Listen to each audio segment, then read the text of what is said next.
tey nag mooy suñu première édition ñu organisé association Taniraɓe Hammi e Julde Kane di nuyu suñu président Amadou Kane Thiedel ca Mbolo Birane di nuyu nag suñu président docteur Abou Touré fii ci Dakar di nuyu membre bureau bi yëpp ñi nekk ci ginnaaw ñëpp di nuyu nag sama tante ji di Mame Marème Diop di yaayu Taniraɓe Hammi e Julde Kane section Dakar di sant di gërëm ñëpp parce que sunu maam biñ fi dajale dafa fekk am nañu suñu président bu mag mu ngi Mbolo Birane fii section Dakar bi docteur Abou Touré la ak Habib Kane bu Dondu ak Cheikh Kane ak yeneen kilifa yi ci bokk mu ngi sant di gërëm di ñaanal ñëpp jàmm yàlla mi yor jàmm yàlla nañu yàlla jàmmal maa ngi ànd ak samay rakk yi ñoom tamit ci bureau bi la ñu bokk di leen sant di leen gërëm seen taxawaay li sabab ndabi ji mooy dañoo am suñu benn terrain bu nekk Godo bu ñu jox Godo ñu war ko tabax institut islamique bu Hammi Julde Kane maanaam fi Hammi Julde Kane jàngee di Pire Sañoxor ñu koy def Pire Sañoxor bu Hammi Julde Kane loolu moo waral ndaje bi beneen bi tamit ñu am suñuy projet yoo xam ne dañu am banque am ay projet yu ñuy def pour suñu doom yi ak xale yi maanaam ku ci bëgg a liggéey ku ci jàng ba pare ñu wutal la liggéey nga mën a liggéey ci sa yëpp maam te fekk doo jéggaani feneen loolu moo waral ndaje bi tey ak ñun tamit ñu jéem a xamante suñu biir ku nekk xam yow yaay kan ku nekk xam foo féete ku ci mel ni man maa ngi soxee ko Seydou Abbas may sëtu Thierno Kol Thiel te Seydou Abbas sama côté yaay may sëtu almaami Abdou Khadir Kane fële ci commune bi assemblée générale bi dox dem na macha allah ñëpp dugal nañ ci seen loxo diaspora bi tamit aussi am na koo xam ne moo ñu ci représenté muy Seynabou Kane moom moo nekk Danemark ak ñi nekk Italie maanaam ku ci mel ni Salamata Kane Fama Guilel Kane moo nekk France Diaw Kane moo nekk Gabon Aïssata Kane Hamdou moo nekk Belgique Danemark Anta moo nekk Suisse Anta Dia moo nekk Suisse ku ci mel ni Julde Kane ak Njaay Kane ñoom ñoo nekk fële ñoom ñoo nekk Belgique ñu nekk ak foofu Soxna Kane ñu nekk ak Soxna Kane Jeewa Kane moom moo nekk États-Unis réseau bi dafa rëy parce que ku ci nekk yaa ngi am na foo téye am na ñu nekk Mauritanie am na ñu nekk Angola am na ñu nekk partout ci monde bi am na ñoo xam ne ñu ngi nekkal ba Chine am nañ suñuy représentant yu nekk foofu mel ni Cheikh Kane moom tamit mu ngi Chine moom ñoo ngi représenté foofu. ñun ay sëtu Ahmed Julde Kane lañu Ahmed Julde Kane Ilman Boubacar ak képp ku ñu wax foofu nga jóge muy suñu première édition ñu kontaan ci torop di ñaan yàlla yal na yàlla barke lépp ba famille bi ñëpp daje ñëpp nekk benn tappe xol yi tey li may wax tamit dama bëgg bu ñuy wax nañuy fàttaliku ñun ñi nga xam ne weenu tukulóor lañu nàmp soowu tukulóor waaye suñu yaay daaw ñu làkk malgré ñu dégg dañu bëgg lépp lu ñuy wax ñëpp xam ko ndax famille bi dafa yaatu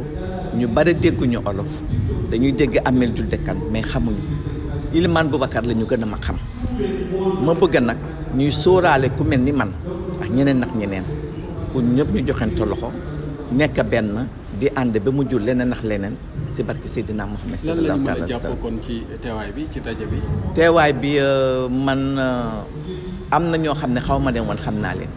dañ doon déggante am na ñoo xam ne si association Ilman Boubacar bi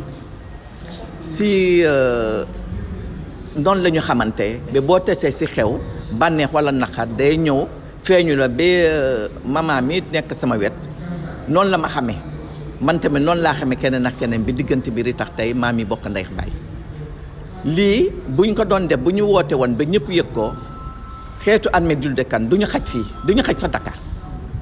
fii tuuti na Fuuta la ñuy dem ñu xàll la ñu nekk si àll bi pour mun a def li ñuy def man sama gis-gis. En fait, retenir d'abord la volonté en fait de rassembler tous les petits enfants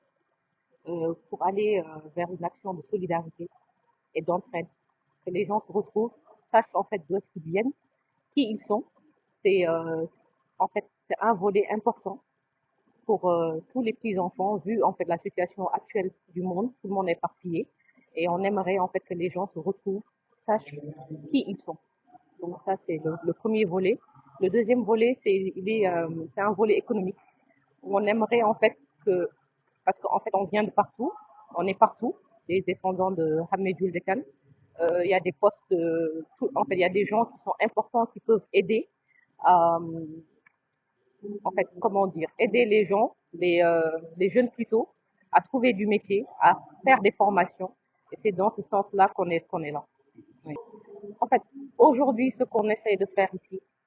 c'est d'abord de rassembler les gens pour les informer et que demain, en fait, peut-être qu'on mettra en œuvre des moyens pour des recouvrements. En fait, déjà, on